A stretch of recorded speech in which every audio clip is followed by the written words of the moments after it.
Vasco e Fluminense, Fluminense e Vasco, semifinal da Copa do Brasil a partir da próxima quinta-feira. Não se deixe enganar. E eu tô falando isso aqui não é da boca para fora. A gente tá falando de futebol. Alguns fatos realmente não dá pra gente negar. O Fluminense chega embalado, tá confiante, vem de bons resultados. Zubeldia tá fazendo um grande trabalho. São fatos. Do outro lado, o oposto. O trabalho do Diniz, que em certo momento, inclusive naquele período em que ganhou do Fluminense no Maracanã, naquela derrota, né, sendo o Vasco mandante, o trabalho do Diniz estava assim.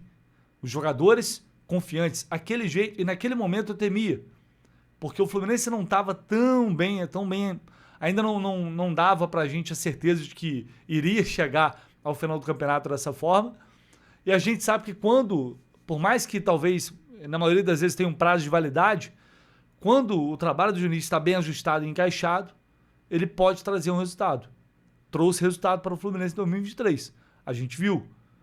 Então eu realmente temia. Só que depois a coisa foi desandando, muito mais rápido do que eu imaginava, porque o tempo até a semifinal era curto, e a sensação que dá é de que o Diniz e o Vasco, que eles estão perdidos. Porém,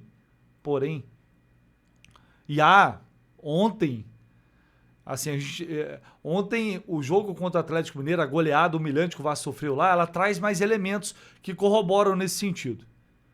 Porém, é um clássico, é jogo mata-mata, é outro campeonato, a motivação, a mobilização, tudo é diferente para um jogo como esse.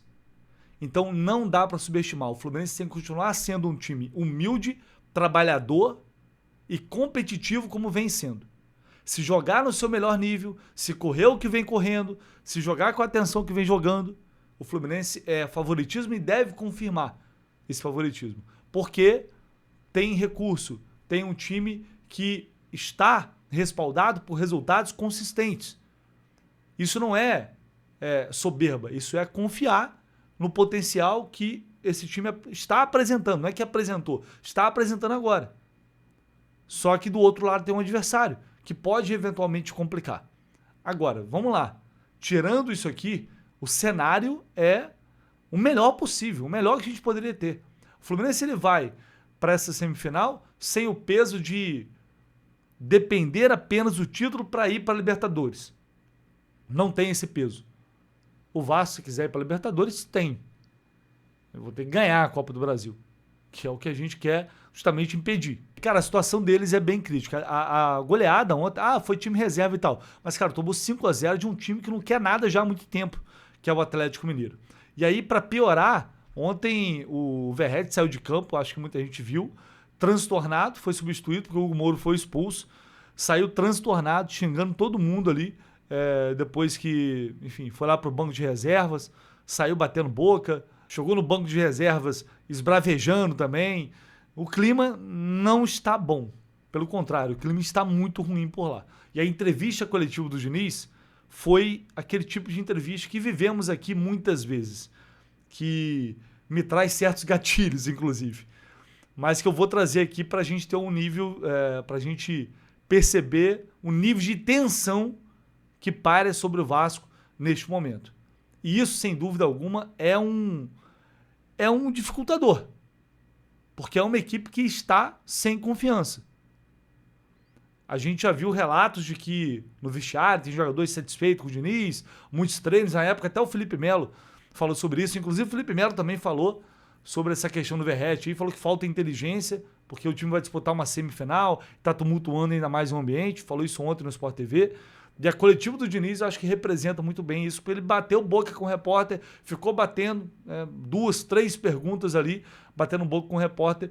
Eu acho que a gente tem um cenário que a gente viu aqui no Fluminense que já era um cenário assim, de fim de trabalho, né? De momentos ali que a gente sabia que em algum momento ia acabar acarretando numa demissão. Foi o que eu percebi e senti da entrevista coletiva do Diniz ontem. Vou colocar aqui um trecho para a gente acompanhar. Você falou que houve uma decisão de abandonar esse jogo aqui, não priorizar. Não foi abandonar. Foi abandonar, ninguém falou abandonar. Não, se não é abandono... Não é abandonar. Priorizar, assim como o Cruzeiro fez, como o Corinthians deve ter feito. Não foi abandonar. O jogo foi 5-0, não foi uma condição natural do jogo. A gente jogou com um jogador a menos desde os 19 minutos do primeiro tempo. Então não foi abandonar o jogo. Se a gente joga com o time do jeito que estava, a gente tomou o primeiro gol, o jogo estava mais ou menos equilibrado, o Atlético estava um pouco melhor que a gente. Então ninguém abandonou o jogo. Se não fosse expulso, na minha opinião, ia ser 4. Mas tá bom, vamos lá. Essa ideia... Então, a sua opinião, você guarda para você a sua opinião, né? Senão a gente vai ficar discutindo. A sua opinião eu já sei qual é. A sua opinião é sempre negativa em relação ao Vasco, você espera as coisas acontecerem para depois falar. Todo mundo sabe qual que é a tua opinião, Lili. Então, a tua opinião a gente já conhece. Se perder, a gente já sabe. Tá tudo certo. Então, faz a tua pergunta. Cada um tem um perfil e tudo bem. Mas vamos lá, já que minha opinião é tudo está errado, eu queria que você destacasse algo positivo, então. Vou mudar minha pergunta? Porque já que nada está errado, está tudo certo, o que está certo? Perder de 5-0 para o Atlético Mineiro, uma camisa como a do Vasco, em um ano que o Vasco já foi humilhado na Venezuela, para clubes muito abaixo, investimento muito abaixo. E o que você pensou sobre a Copa do Brasil? Porque o torcedor ele dá um ultimato para todo mundo, para a comissão técnica, para o grupo de jogadores e para a diretoria nesse título. Eu queria entender o que vocês estão pensando para essa semifinal. Eu assim, bem tranquilamente, em relação à sua opinião em relação ao torcedor, eu não acho que você fala pela torcida. O que eu tenho de resposta da torcida do Vasco, ela é sempre contraditória àquilo que você traz para as entrevistas. Eu não acredito que você é um cara fiel à torcida do Vasco majoritariamente. Eu não percebo, eu não acompanho muito a rede social, mas eu saio na rua, a gente encontra as pessoas, algumas coisas chegam para a gente, e a visão que você traz, ela é quase que uma coisa que não representa o torcedor. Não vejo você representar o torcedor do Vasco, muito pelo contrário. Agora, você falar da derrota, eu concordo que você falou assim, que é uma derrota que não pode acontecer, porque isso fica para a história, 5-0, está todo mundo triste, todo mundo decepcionado, e a gente tinha que ter feito um trabalho melhor. O que fica? Fica que tem que aprender, como aprendeu lá na Venezuela. Na Venezuela a gente perdeu, depois melhorou no campeonato, então fica a dor da derrota e tem que aprender com a dor. É uma derrota que a gente não pode admitir, nem perder de 1-0, quanto mais perder de 5-0. E aí, isso é uma coisa que eu carrego. E tudo bem, um dia assim, ultimato da torcida, se eu tiver um dia, ultimato para mim é todo dia. Eu não trabalho ficar pensando no futuro, me protegendo para o futuro. Eu me arrisco, eu me dedico, já falei mais de uma vez, eu confio muito no torcedor do Vasco, eu gosto do torcedor do Vasco, eu gosto do Vasco, eu gosto do Pedrinho, continuo tudo a mesma coisa. O que aconteceu hoje, a mim, e vai acontecer para o time, tem que afetar e a gente pegar e ter mais vontade de fazer as coisas do que a gente teria se não tivesse perdido de 5-0. Essa derrota ela não pode passar inocentemente por ninguém. Isso é uma coisa que a gente, da minha parte, eu já estou fazendo. Estou indignado com 5-0. Indignado, completamente indignado. Totalmente indignado. Talvez tenha sido a maior derrota da minha carreira também. Então, assim, eu não estou nem um pouco feliz. Muito pelo contrário. E essa indignação os jogadores vão ter que ter. E é isso que eu quero, indignação. A indignação, se você está indignado, eu concordo. Agora, das outras coisas que você vai colocando, acrescentando para colocar mais fogo, mais álcool na fogueira, isso aí não tem necessidade. Diniz, você fala sobre o time reserva, tenta valorizar a derrota de alguma forma, tudo bem, mas você usou os titulares também em algumas derrotas nos jogos atrás, então eu acho que esse desequilíbrio dessa derrota para as demais que os titulares também sofreram existe, tá? Então, já que a gente tenta trazer... Qual o desequilíbrio? Eu vou te dar a chance de você falar assim, para a gente, que eu quase nunca entendo suas perguntas. Qual que é o desequilíbrio que eu coloquei? Me fala assim para a gente poder entender, para o torcedor entender, que a coletiva não é para mim nem para você. Sim. A entrevista é para o torcedor. Então, faz uma pergunta para eu entender o que você está querendo dizer. Tá, beleza. Você acabou de falar para ele que o Cruzeiro foi lá com reserva e perdeu de 3-0, certo? Certo. Aí você falou que se viesse o Ryan aqui, seria diferente? Porque você também perdeu com o Ryan. Você perdeu com o Coutinho, você perdeu com... Você está ouvindo o que eu falei? Eu não falei que se o Ryan estivesse aqui, tinha ganhar o jogo. Eu falei que se o Ryan... Eu falei o contrário do que você está falando. Você precisa respeitar o torcedor, você. Respeitar no sentido de ouvir e perguntar e informar. Você está desinformando, eu não falei nada. Eu falei que se o Ryan tivesse vindo aqui, não era garantia que a gente ia ganhar, ao contrário. A gente poderia ter perdido e o Ryan poderia ter se machucado, ou o Léo Jardim poderia ter se machucado, a gente podia ter uma derrota e ia ter a mesma situação para a Sul-Americana. Foi isso que eu disse. Eu não falei nada do que você está falando, absolutamente nada. Eu falei o contrário do que você está falando. Agora tenta fazer uma pergunta Usando o que eu estou dizendo, não aquilo que você está imaginando que eu estou dizendo. Então somos dois confusos, porque você não entende minha pergunta e eu não estou entendendo essa resposta com essa derrota. Mas não tem problema. Se você não entender, não tem problema. Eu quero que a torcida entenda. Tá, eu acho que a torcida entenda. Acho que a torcida entende a sua pergunta. Então, assim, a gente viu nessa reta final aí, realmente ele estava certo, tá? Eu assisti a coletiva toda e ele fala que se o Ryan tivesse... Se ele tivesse levado o time titular, aí machuca o Ryan lá, ia todo mundo dar porrada nele, porque poderia perder o jogo e dar lesionar jogador e tal. Então, o argumento do repórter aí, no caso, foi errado. Nesse ponto aí, ele estava certo. Mas, enfim, isso aí é só para dar um pouco da dimensão de que existe pressão, existe desgaste, existe muita insatisfação de todos os lados. E não tem como dissociar isso.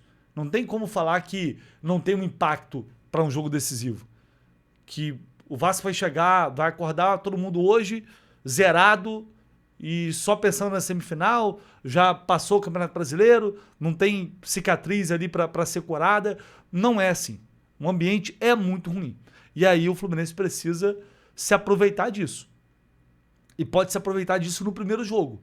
Porque conseguindo o resultado positivo no primeiro jogo, a pressão vai ser ainda maior, a cobrança vai ser ainda maior, vai destabilizar mais o ambiente e aí vai ter todo um caminho muito favorável para confirmar essa classificação depois no jogo da volta com o Fluminense sendo o mandante. É um Diniz, o puro suco do Fernando Diniz, pressionado nas entrevistas coletivas, começa, enfim, a disparar para tudo quanto é lado, apesar de que nesse ponto específico, nesse argumento específico ali, ele estava certo, como eu falei. Enfim, cada um que resolva os seus problemas. A gente, assim como o Diniz conhece muito bem o Fluminense conhece muito bem o Diniz e a gente conhece muito bem o Diniz. E essa instabilidade pode sim se tornar algo muito positivo para o Fluminense nesses jogos decisivos. O bicho tá pegando do lado de lá, né? Só para fechar aqui, eu vou trazer uma palavra, um trechinho da coletiva do Zubeldia ontem falando sobre Thiago Silva. O Zubeldia se derreteu ali falando do Thiago Silva, que os olhos dele ainda brilham, que ele tem prazer em defender, prazer em evitar gol. E, enfim, eu acho que foi um trecho bacana da coletiva e depois eu vou complementar só com uma fala ali em relação ao nosso monstro Thiago Silva. Thiago, realmente es un placer poder dirigirlo. Yo creo que sus compañeros también les da placer tenerlo ahí al lado. Y el torcedor también, porque realmente, a pesar de ser un ser humano, ¿no?, que puede tener alguna falla, lo que hace dentro de una cancha es para resaltarlo, y sobre todo para las nuevas generaciones, ¿no? Las nuevas generaciones, el libreto que él tiene del zaguero es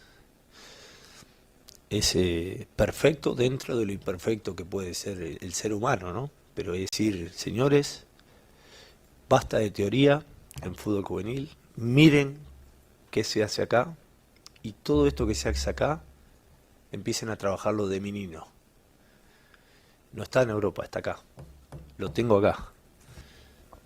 Ah, y una cosa, perdón, que me olvidé de decir. ¿Sabe otra cosa que disfruto de él, de Thiago? Que le gusta defender. Hoy hay una confusión muy grande entre jugar bien, que se le pide a un zagueiro, o que temporice con la bola, o que penetre con la bola, que está bien porque el fútbol de hoy te hace más posicional y tenés que romper con uno de los dos zagueiros.